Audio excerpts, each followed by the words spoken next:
So hello and welcome back to Cherry Red TV and welcome back to part 2 of the John Leckie story. And John has produced many albums over the years. I've got some covers actually, some of them here. Stone Roses, Muse, Verve, The Fall. It's nice to handle this vinyl. Simple Minds. Smells good as well. Magazine. The Adverts. Uh-oh. Didn't produce that one. Didn't produce that one. Leave that one. Although he worked on it. XTC. And Be-Bop DeLuxe. So that's some of the albums that, some of the few albums he's worked on. He's worked on many more than that. And John in part 1 talked about the early years of his life. And we got to the point where he was on a sabbatical and moved into a commune for a year or two. And what was the decision actually to come out of the commune? How was that made? The decision to come leave. out? Yeah. Well, things changed really. I mean, the structure of the commune had got a lot tighter, a lot more disciplined. I mean, there was always a certain discipline to it, but different reason. The time was right to move on. I think to leave. I mean, I still was friends with everyone, but I wasn't as total as what I was at the time, you know. And it was time to get back into the world, really. Yeah. So one of the bands that you started to work with when you left the commune was the Fall. You worked on, I think, 3 albums for That's right. Beggars Banquet. And I'm going to read a piece which I just think is so funny, and it's written by Steve Hanley. He was in the Fall for over 20 years. His book, The Big Midweek, and it's very much his story. And I have to say, there's always 2 sides to every story. I'm not saying everything in this book. It's 100% the total truth. But the bit about John is very funny. So he accounts, this is when Mark E. Smith was married to Brix. And this is just a little bit of one paragraph. Brix tells us all there is to know about him, John Leckie. John's worked with magazines, she exclaimed. So spirited, you guys. He's just come back from his... So spiritual, you guys. He's just come back from his spiritual health club. He's worked with XTC. He's a Bagwan. A what? There's a commune in the States, she explains. He's worked with Simple Minds. He's so laid back, he meditates. Wait and see. It's going to be so good for Mark. Good luck with that. I can just imagine Mark doing yoga up a banyan tree in preparation for a recording session. With his bushy hair, bushy eyebrows, wide nose and bright eyes. Yeah. John Leckie descends the staircase from the control room like Joseph in a Technicolor Dreamcoat that runs in the wash. Sitar music follows him into the studio, sounding like he's being played back to front. He opens his arms in greeting, palms to the ceiling, and smiles. It's like the sun's constantly rising behind him, filling the room with an inexplicable feeling of well-being, Godspell encapsulated.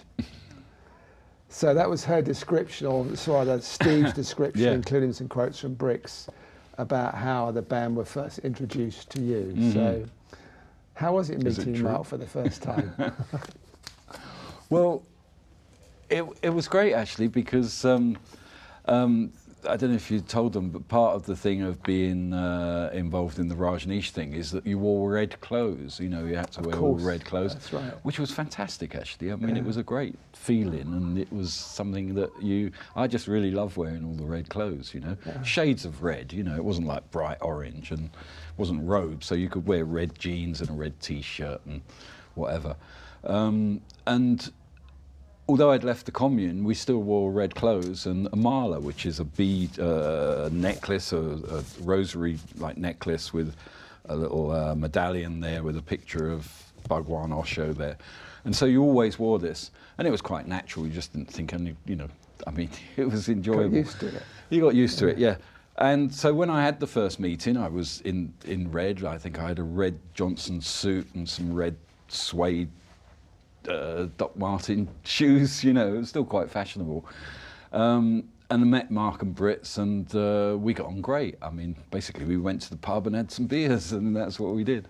And then before I knew it, I was in the studio. I don't think I met the band until I actually went in the studio, so there was no rehearsal. It was like, okay, we're going to start on Monday.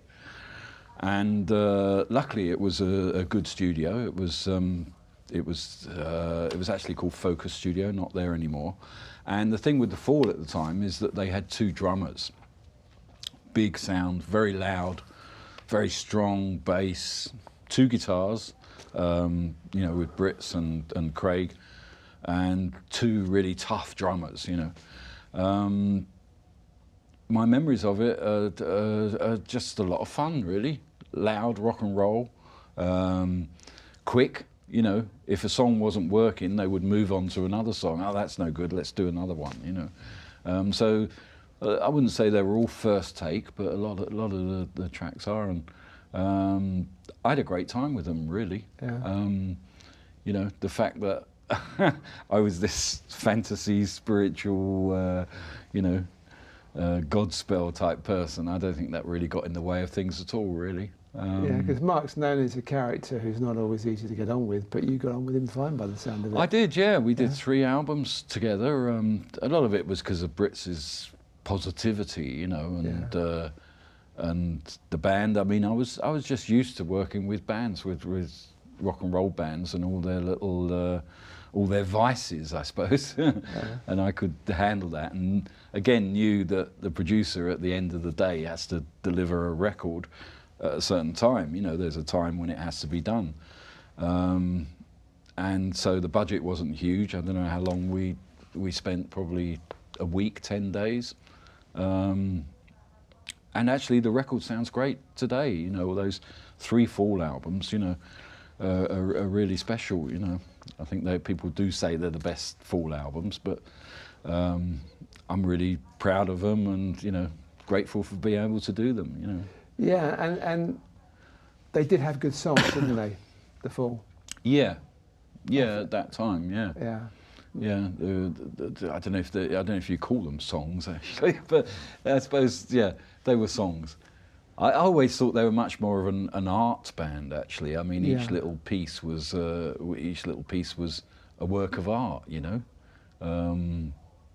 Whether it was the way the drums would be counterpoint to what the guitar was, and, you know, and then Mark's voice on top. Everything was recorded live. There's very few overdubs, you know. Like Mark would do the singing in the studio, standing next to the drummer, or just walking around the room with a microphone, and, you know, you do one take, and for some reason or another you do another take, and Mark would have different lyrics, totally different arrangement and that kind of thing, you know. There was one incident on the second album, I remember, where we'd done a take of the song, and then we discussed it and everything, and did another take of it, but it was totally different arrangement, you know. And Mark said, well, I like the drums on this one, the band on that one, but the voice on that one. What can you do about it? And of course, nowadays in the computer, you can kind of move things around accurately and stretch things to make them fit time-wise. But in those days, it was just tape. So I just did the most simple thing, the quickest thing, which is take the voice off of one take, put it on a piece of tape, got the other tape, listened to it, bang, just pressed the button, and the tape ran with his voice on. And it was all completely out of time, with drum spill. So as he's walking around the room with his microphone, it's picking up all the drums and cymbals, and it's like a totally different song laid on top. And everyone was dumbfounded. How did you do that? And of course it was done really simply, and no one would ever do something so precarious that would come out with something so bizarre as that. But I think the song's called Drago's Guilt, if anyone wants to listen to it. Okay. Someone else who you worked with at that time, who has a reputation for not being easy, is Lawrence, who was Felt and then Denim. Felt, yeah. And we got his album somewhere, which you did for Cherry Red. Strange Idol Patterns, Felt, yeah. That was great. A long time ago, we did that in Birmingham, And Lawrence is, he's difficult. I really liked him at the time. I mean, we got on great, and we'd have endless discussions and talks about different things. But he's a difficult person as well. Like, he would always, I don't know. He would never. At the time, I was always disappointed because he'd never really understand how good he was. Yeah. I'd often say, he was quite negative about everything. That nothing was, that's not very good. I don't like that kind of thing. And you had to always encourage him to tell him that it was good. I don't have many memories of doing that. It was done some time ago, but later on, of course, I did. Well, we actually stayed friends for quite a few albums. He'd send me demos and cassettes of things. I remember there was one record that he wanted. He'd always want to come back to me and say, "Oh, these are the new songs. What do you think?" And I'd go, "Oh yeah, great." And then I wouldn't hear from him, and the record would come out. And I remember he sent me one of the later demos that he'd done, and it sounded good. He said, "Yeah, I'm going to write all the words and do the lyrics." And then I phoned him up a few weeks later. "Oh, what happened to that record?" "Oh, we decided to release it as an instrumental." Yeah. So he never actually sang on it. But you got involved with him when Felt finished after 10 albums, and then he formed Denim. That's right. Yeah. And that wasn't such a pleasant experience, was it? No. Back in Denim, I think the album. That's right. Back in Denim, and he was signed to London. It was a major record company, and Lawrence thought he was, going to be top of the pops, and maybe he should have been, And the songs were totally different to Felt. It was more pop, more aiming to be top of the pops, and it should have been. But there was all sorts of crazy things. He was really into the 70s, and he'd already booked this drummer that was really a folk rock drummer, and what he really wanted was the glitter band, Pete Phipps, So I remember we had to get rid of this other drummer and then get Pete Phipps, the glitter band's drummer, in. And of course, all he really wanted was bash, bash, bash, bash, bash, bash, bash. No fills, no finesse or anything, just tub thumping, And then he completely changed your production, didn't he, and remixed it after you he finished. He didn't really like what I'd done, and then he went off and mixed it again. And, today it sounds great, I can't remember what my mixes were like, but he didn't like what I did, and we haven't spoke to each other since. I'll see if I can rectify that. Yeah. So then we come on shortly after that to Stone Roses. Mm-hmm. So how did that all come about? Because that was an album you remembered for many albums, but that was the one that tends to be in the top of the list as the first Stone Roses album. Yeah.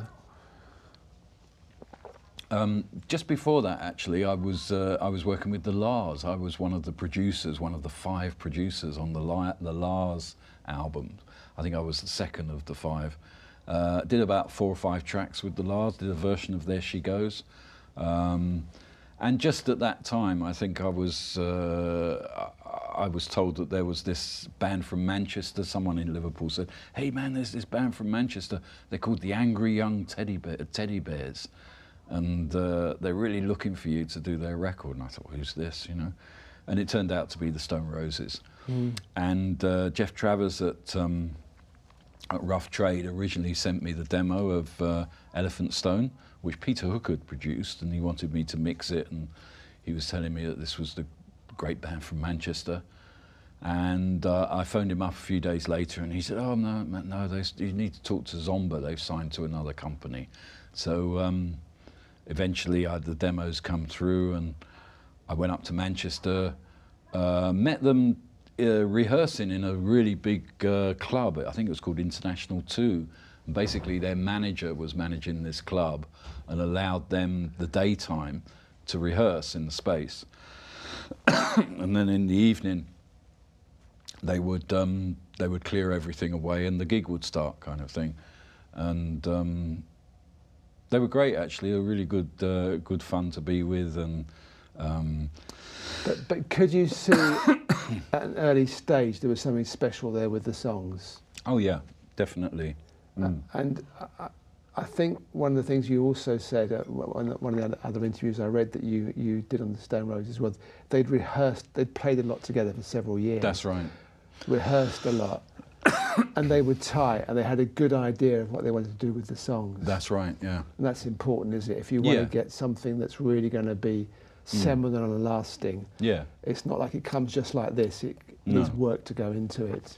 That's right, yeah. They were well rehearsed. I mean, it wasn't all complete, you know, and not all the songs. Some of the songs were still working on, like "I'm the Resurrection" and "This Is the One" and things. And you know, the recording, we started off recording in London because the record company had its own studio, and I think part of the deal was that the band had to record in the record company's studio. And even then, it was nighttime sessions. So we would start at 7 in the evening and go until 7 in the morning, you know, because it was cheaper or something. Studios would run 24 hours, you know, different bands. The band hated that. They didn't really like being in London, actually, and I kept telling them we should go to Rockfield, which is a studio out in Monmouth, where you live in. And so we finished the record at Rockfield Studios. Great fun to be with, you know, good. I think it shows in the record, you know, the good time that we had while we were doing it. You know, I mean, we were conscientious. No one was out of order, I don't think. You know, no one. You did the whole album in 55 days. That's right. Yeah, 55 days. Yeah, which is these days is it's pretty good to make a whole album. And you also, I read the quote that you said there was good vibes in the studio pretty much the whole time. Yeah. So you worked as a team, and that comes across somehow in the end result. Yeah. But why do you think that Stone Roses' first album, it's still such a seminal album? It's such, you know, it's still mentioned, still gets awards sometimes. Because of the music, the songs, the performance, the characters, you know. Probably, I don't know how much I'm responsible for pulling it all together. I mean, if someone else had produced it, it would be totally different.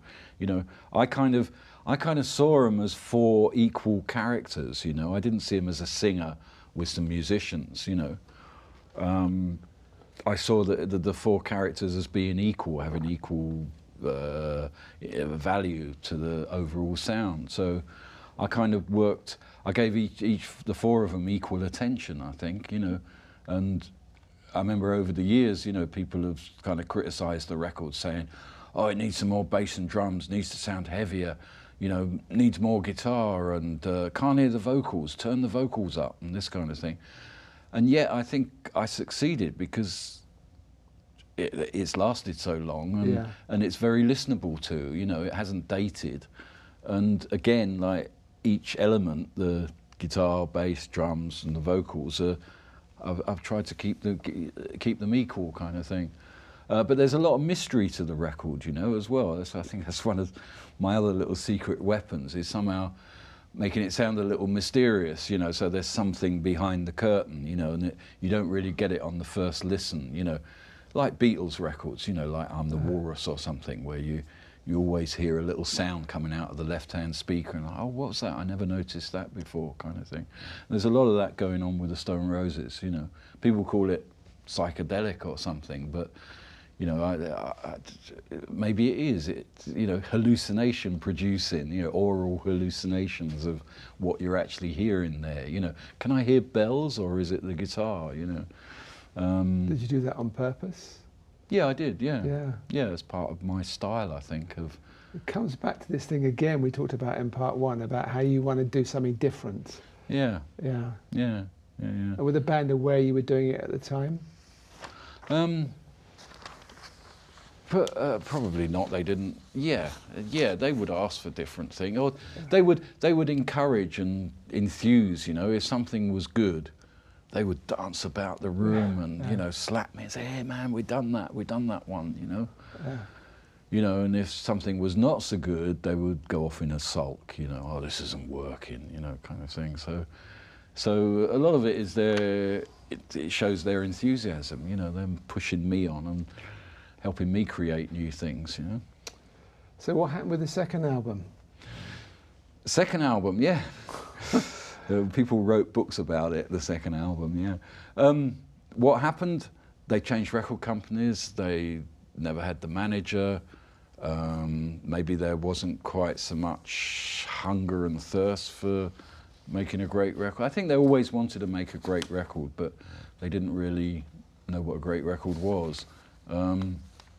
Maybe the songs weren't as good. The bond between the four guys wasn't as strong as what it was on the first record. We spent a lot of time. I spent over a period of a year or so. We'd go in the studio for 6 weeks, and but our first sessions was 6 weeks, and we recorded "Breaking Into Heaven," 10-Story Love Song. We recorded 4 or 5 songs almost to completion. We gave it a rest for a few months. We went back in another 6 weeks, and they wanted to start again. They wanted to redo it, and I'm like, no man, this is great. We just need to do the vocals and the guitars, and they wanted to do it again. And then it was like, if it wasn't working, they weren't satisfied with the songs, and they were going to write some more songs. We'd throw all those songs away and do some more. So it went on for some time with dissatisfaction, and and then it got to the time where they wouldn't all turn up. They'd go off.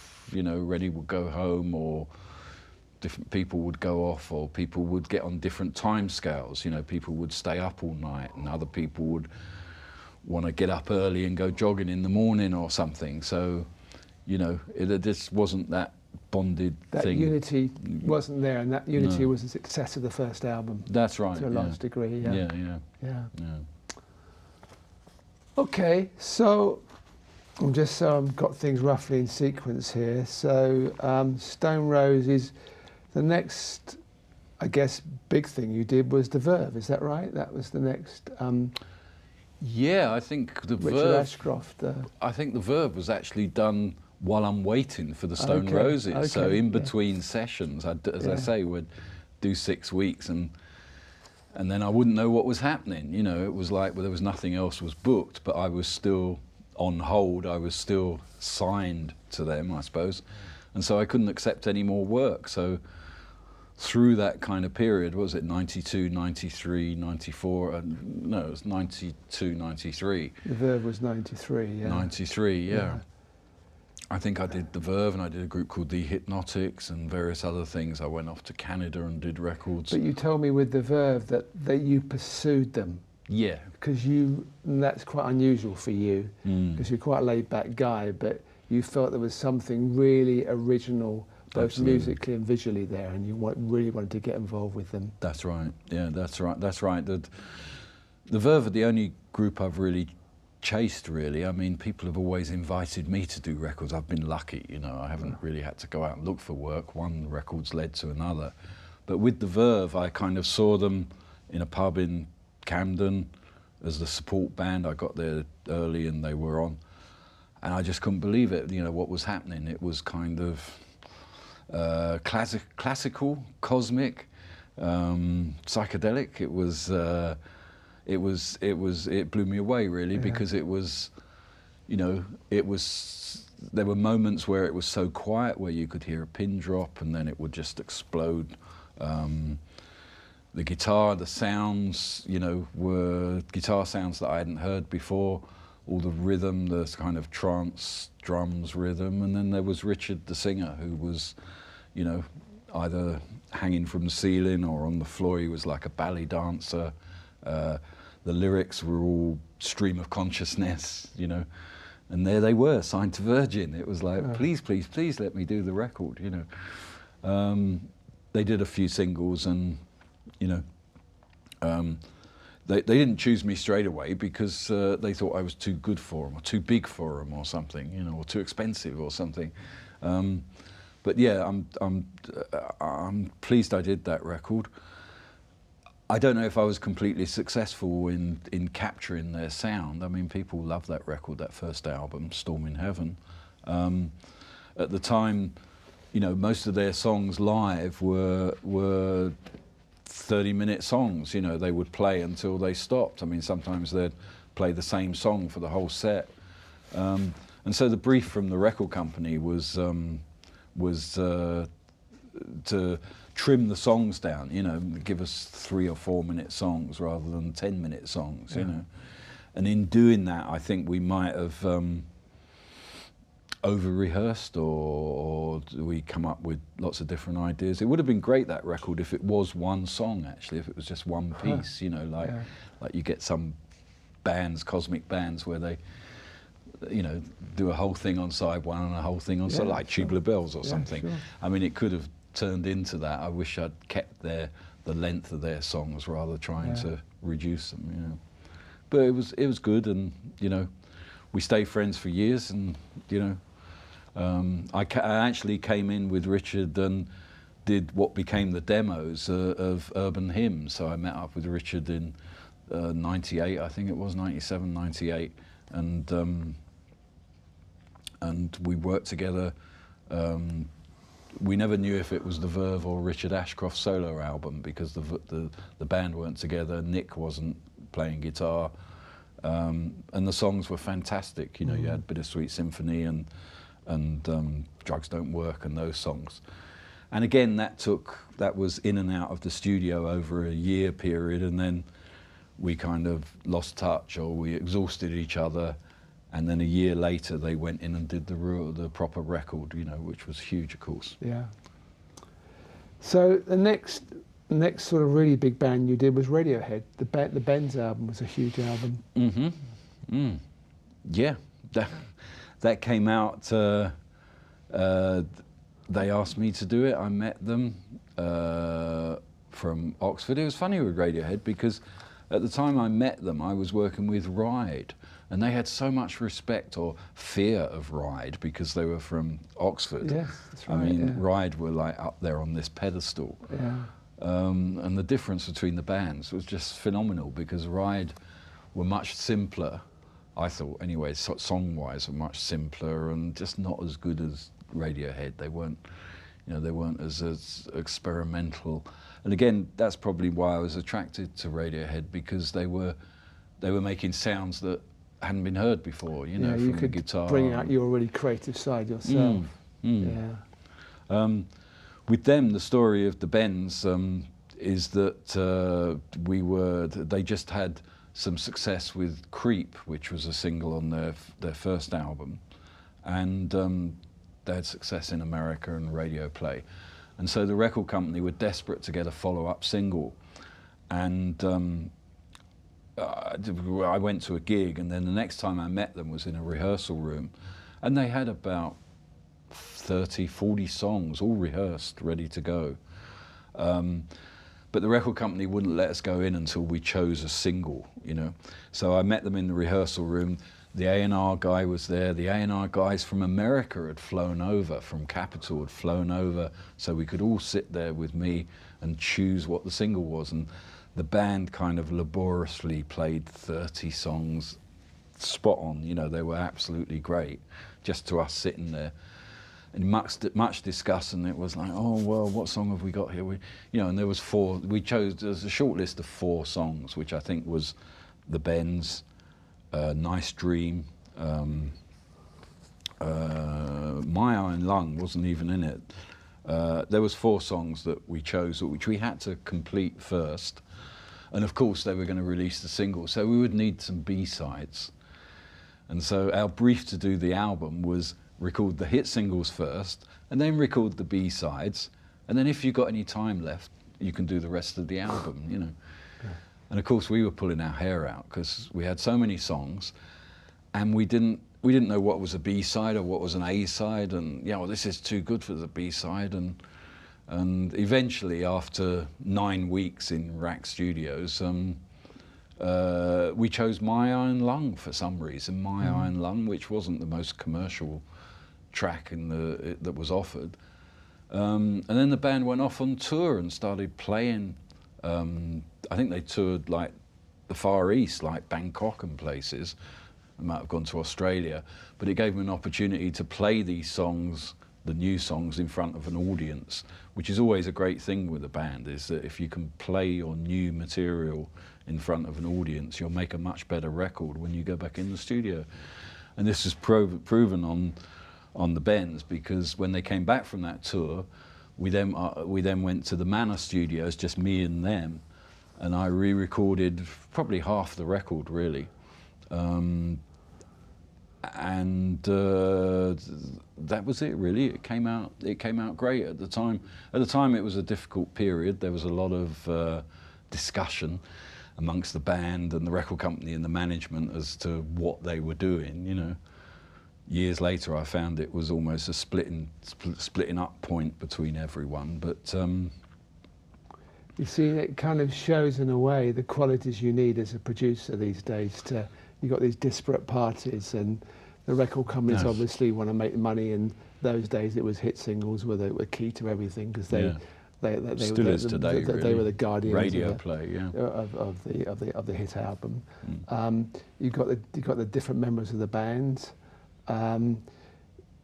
You've got maybe the publisher wants to get certain songs used. You've got all these different parties, got different interests. Yeah.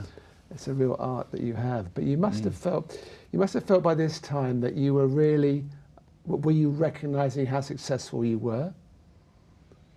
At this point in your career, were you realising that you'd really made it, hadn't you? From this guy who was I hadn't really. Well, really? I didn't feel that I'd made it in that I had #1 records in America. I never had a #1 record, I don't think. There might be 1 or 2 albums or something, but I wasn't making like mega hit singles like certain other people, certain other producers, you know.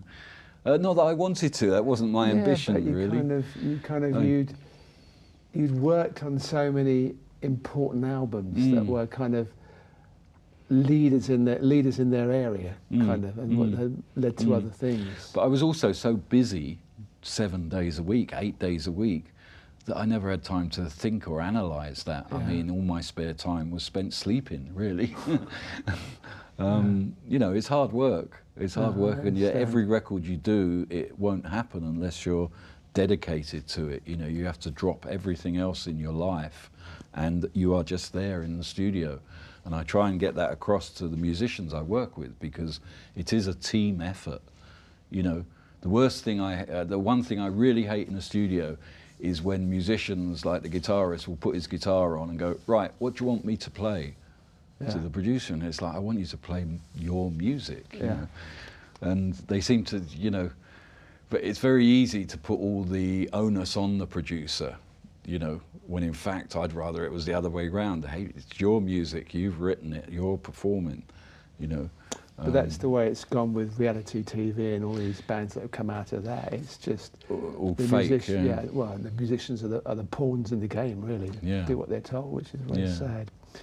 So you had hit singles with Cast, though, didn't you?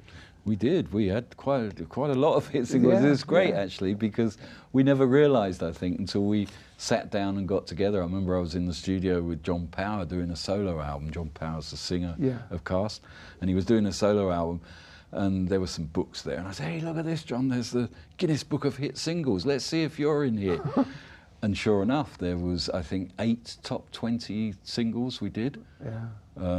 4 top 10 singles, you know. Every album, which is what the record company wants, every album should have 4 hit singles. And with Cast, we delivered it, you know. John's songs, you know, it was the right time as well for that kind of thing, you know. Oasis happening, and, you know, John's a great songwriter, and the whole band. I mean, we're still very close, you know. Cast. I mean, we're great friends, you know.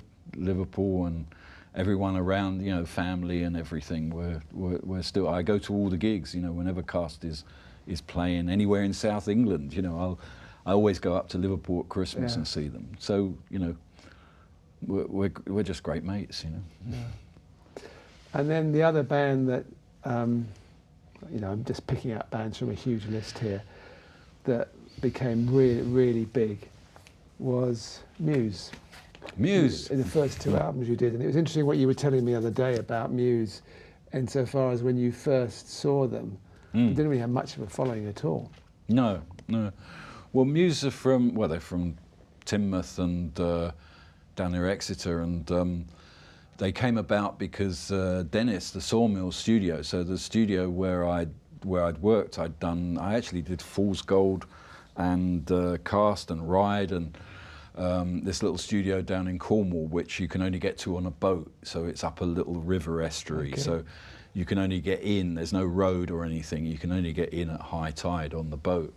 So once you're there, you're kind of trapped unless you walk through the woods to the pub or something. And it always makes a great experience for bands, you know, where they're like on this desert island making their music. And Muse were a band, local band that Dennis, the guy at the Sawmills, had been nurturing since, I think he knew them since they were like 14 or 15. Yeah. And he was giving them some studio time, doing little local gigs. You know, they weren't old enough to go in the pub when he was doing the gigs. And slowly it evolved, and he brought them up to London, and Safta, who was my manager at the time, got involved, tried to get some record company interest. No one was interested in the UK. No one came to the gigs. No one responded to the demos. And so through connections in America, he took them to America and managed to get the deal in America with Warner Brothers, with Maverick. And so that's how we made the first record. Some of it we polished the demos. You know, they'd done some really good recording at the Sawmills, and we kind of redid the vocals and mixed them. And even then, people in the UK weren't that interested, you know. And it wasn't until they toured. I mean, the main strength in them is in the live performance, even today, really. Yeah. And because there wasn't any radio play action, they were put out on tour, you know, in Europe, anywhere, any little club or bar in France, you know, they would play.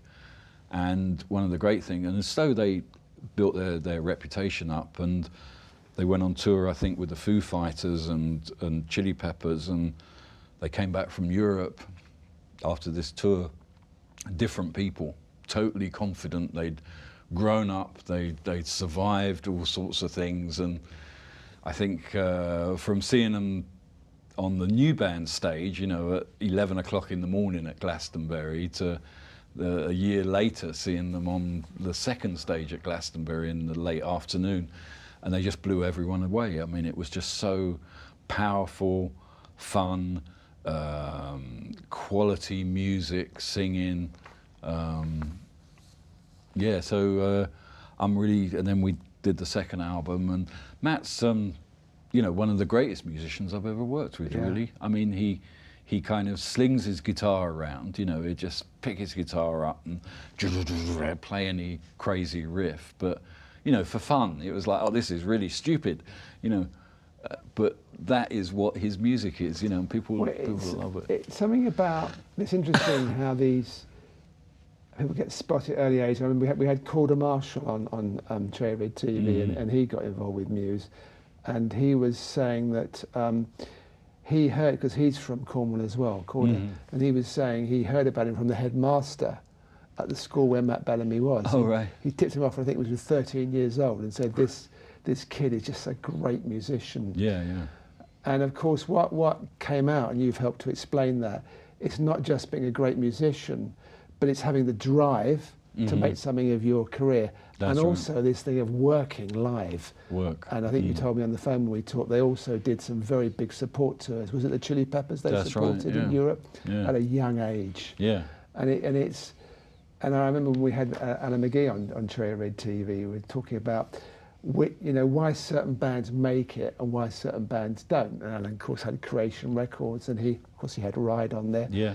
And I remember him telling me about Ride. I'm not sure if it's in the interview, but it's a funny story that he heard about Ride, and because he was at Warner Brothers, and he was meeting with an A&R man at Warner Brothers, and the A&R guy played in this tape of Ride. So this is a band I'm about to sign. Didn't say it's a band I've signed, I'm about to sign. Alan thought they're fantastic. So he thought, I'm going to get this band. So he went to every gig on the Ride tour, drove them crazy, you've got to sign to Creation. And he got the sign to him. Yeah. And that's an example of the determination you you have to have. And we were talking, Alan and I, about bands like Oasis, again, obviously a band on creation, just so determined. And Alan calls it the assassination complex. It's like, you know, they'd almost kill. I say almost. They'd almost kill because they want so much to be successful. And it is the talent to some extent, but you've got to have that drive. And I remember something I picked up for an interview that you gave somewhere, that you, and maybe this was the time with the Stone Roses, I don't know, you drove from London to Manchester with an A&R guy, and he said, I've got some tapes here. This is the old days when it was tapes, obviously. Right, it's not tapes now. And I don't know if you remember the story, but I think you listened to 100 tapes. That's right, on cassettes. He had a box of demos, and while we were doing this 3-hour, 4-hour drive, he had a box of cassette demos. I need to listen to these. And I thought, this is going to be interesting. There's going to be some great stuff in here. Yeah. And, you know, we played 100 tapes, and out of that 100, there was probably 2 or 3 that you would want to hear again. You know, because if you've got 100, you're not, you know, you go, okay, what's the best? There must be, you know, if you want to choose your top 5 out of 100, there must be 95 that aren't as good. Yeah. And out of that, I was surprised that there was only 2 or 3 that I wanted to listen to again. You know, and I know it sounds terrible, but very often you can listen to something and the first 30 seconds you know whether you like it or not. Yeah. You know, I mean, obviously we didn't do that. We'd skip through and listen to tracks and, you know, different versions, different tracks there. But yeah, it's funny because now with the internet, this was in the 80s, you know. You see, and you said that with this 100, listen again. You didn't say you wanted to work with them. No. You wanted just to hear the tape again. Yeah, yeah. Yeah, and so then when the internet started, I remember that story, and I thought, wow, now on the internet, every one of those 100 tapes is on the internet. Yeah. And it's all given equal attention, and it's up to us, the consumer, whoever we are, the public, to decide what we want to listen to. Some people think that's great, you know, to have the 100 tapes up there. But it's a bit of a waste, really. It's a bit of a waste of time as well. And the quality of listening, the quality of music is, everything's reduced to a lowest denominator, you know? On the other hand, and I don't want to spend too much time on this because this is about your career, the reason that I loved the whole punk thing that started, you know, 76, 77, 78, was that anyone could pick up a guitar and get a gig. That's right. And we mentioned the Adverts earlier, One Call Wonders, and a lot of those bands that in the early days seemed very basic. You know, you mentioned how Devoto magazine came out, the Buzzcocks. I'm sure, I don't remember seeing an early Buzzcocks gig, but, you know, I'm sure that to start with, a lot of people wouldn't necessarily see that talent. I remember seeing the Police play on the floor of a pub in Putney with 30 people there at an early stage. And there were some good songs, but I would never have guessed they would have been so big. That's right. Now, you might have seen that potential, but I just think it's wonderful that anyone can live the fantasy of being, you know, being a pop star or being a successful musician. But of course, the quality and the determination, and it's got to be right timing as well, hasn't it? It's the determination and the hard work. It comes through in the end. It's got to be the right time for the band. Very often I get with songwriters, you know, sometimes people come up with new songs for their album or something, and you can tell that they're unfinished, and they kind of go, well, what do you mean it's unfinished? Well, you can tell the initial spark of writing the song, like the first verse or something, or the intro and the first verse is really good, and then they've lost interest, and so they've kind of repeated themselves. Like they often repeat the last verse is a complete repeat of the first verse, and it's through laziness, you know. Yeah. And as you say, it's like determination, hard work, knowing that you want to succeed, and originality. An originality, which Muse had, That's right. have, and I know we watched them. Haven't seen them for a time, but watched them play at Wembley Stadium, and there's, I don't know, 60, 80,000 people there, 3 guys, and the power they have, you know, to fill that stadium, not just with sound, but the power of the guys themselves. That's right. Yeah. And Matt's only little. So, you know, it is an interesting subject of how, when you see a band for the first time, do you feel generally you can see whether they've got potential to really make it what you can do? Yeah. Yeah. Yeah, I spent, you know, a lot of the time in the 90s going around. You know, I had lots of offers from signed bands or bands that were about to be signed, you know, and I'd go around pubs in Camden and places and, you know, all around the country really, and might see 5, 6, 8 bands a night. And you would know the one that I would want to work with, the one that would make it, you know. And you're not a musician, so it's kind of, a lot of his instinct, is it? It is feel? instinct. Yeah, it's feel and instinct and knowing what's good and what's special, and the attitude of the band, the way it's coming across on stage. You know, Yeah. I mean, sometimes I'm wrong, and it's always about, you know, your own personal choice. But, you know, I think I can, you know, tell from a band whether they're going to make a great record, you know. Yeah. Or whether it's going to be hard work. So you're doing, you know, we've missed out so many bands, but time is finite as always. So these days you're doing less, but you're picking projects that you really enjoy, I guess. So do you want to give us a feel of what you've been doing recently? Oh, I've been doing crazy things really. I was out with Youth, who's another producer, who was out in Spain, and we had a little festival. Well, it was a festival for recording and musicians, really. We hung out there for a week, and he let me take over the studio, and we had lots of collaborations with different DJ people. Roger Eno was there, different singers, Aurora, flute players, and, you know, so I've been doing that. And not a lot else, actually. I've just bought myself a synthesizer, a Moog synthesizer, and I'm really looking forward to getting home and playing with that, a modular synth, you know? Yeah. So is it that, you know, is it to do with that you're not finding people you really want to work with? Is it because music has gone somewhere else from where John Leckie's interest is, or is it because you're older now, you want to be quiet, hang out with the wife and take the dog for a walk, etc.? All those things. Yeah. All those things. Yeah, I find, you know, I mean, I'm sure. Yeah, a lot of the time but bands don't come up to my expectation. You know, I find it difficult to find a band that's really hot that I would want to rush in the studio with. You know, I don't know if that's because of the state of music, the state of rock and roll, or where we're at, and or whether, you know, the recording element. You know, it's so much easier than what it was in the old days. If a band had made a demo, there must be something about the band, because they've managed to get into the studio to make a demo, you know, they've got themselves together, they've rehearsed, they've made this demo tape. So, you know, those 100 demo tapes were quite precious to the band, you know.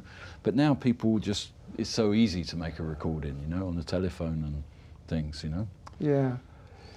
You know, I kind of find it quite hard to, although I'm essentially still involved as owner a record company, I find it quite hard to really know what's going on, because like you, my interest has drifted somewhere else. And someone gave me a copy of the new Passenger album recently, which went at #1, and I was quite intrigued. I know they had that one hit single a couple of years ago. And the album for me, I don't want to give a creative comment particularly, but the album for me wasn't anything really original, but it was their 7th album. It's one guy really, his 7th album. 7th. And he'd worked so hard, and he'd built his fan base, and I admire that. Yeah. You know, okay, it's kind of a folky type area, and I think that's great that still works. That someone believes in themselves enough, they put the work in, they keep going. And their 7th album, they get #1 album. That's great. Yeah. That's really good. I'd have to check that out, actually. Yeah. So it can still be done. We've got about 3 or 4 minutes left. Anything else you want to say, words of wisdom from the legendary John Leckie? Well, you've kind of said it. It is about, you know, hard work and dedication and believing in yourself,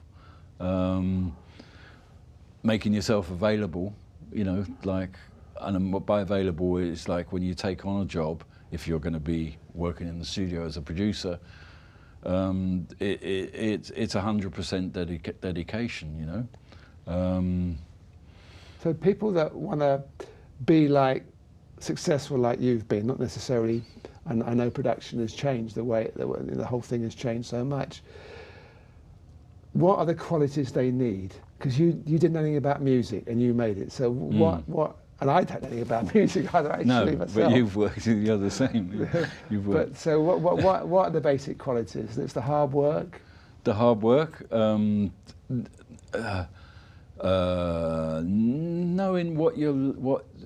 knowing the kind of music you like, but at the same time being open enough to explore different types of music, having an open mind to all those things, being aware of the tradition of music, the legacy of other bands. I think that's important to, you know, to know about Rolling Stones records, to know who Love Forever Changes, or you know, to have an idea of the history of music. I'm saying about, you know, being a producer or being a successful one, meeting people and you know, conversing with people. You know, some people want to be a producer just to produce themselves. You know, you get, you know, many musicians become producers, or people go to college now to learn to be a producer. So yeah, you know, a producer could be the songwriter as well. You find a lot of people who are producing, you know, whether they produce Adele or something, you find out they've wrote the songs as well. So, you know, I'm a producer that enjoys the people. I enjoy the equipment. Going back to being in the spaceship as well, in the studio, I just love spending time sitting at a big mixing desk, you know, with big speakers and that kind of thing. Of course, you don't have big speakers now. You know, I tell some young engineers, and you know, they're kind of going, "Oh, what speakers did you have in the old days?" And I'm going, "You never had small speakers. You never had what was the NS10 or the little domestic speakers. You wouldn't dream of listening to your recording on a little domestic speaker. It was always loud on the big speakers, the big monitors. All those records up until the mid-80s were always done, probably the whole of the Stone Roses record was all done on big speakers, played loud. So that's what I still enjoy, is being in the studio, in the spaceship, you know, making great records with like-minded people, you know. Mm-hmm. Good. Okay, John. Well, it's been fascinating, and part one was different from part two, but I think they're both interesting in their own right. Thank you for coming on to Cherry Red TV. Okay, thank you. Thank you everyone for watching Cherry Red TV, and this is a series we're going to develop now, My Adventures in Music, taking successful characters in the music industry, and looking at how their careers have worked, how they've been successful, and how they've found out more about life themselves too. Okay, hopefully we see you again soon. Goodbye.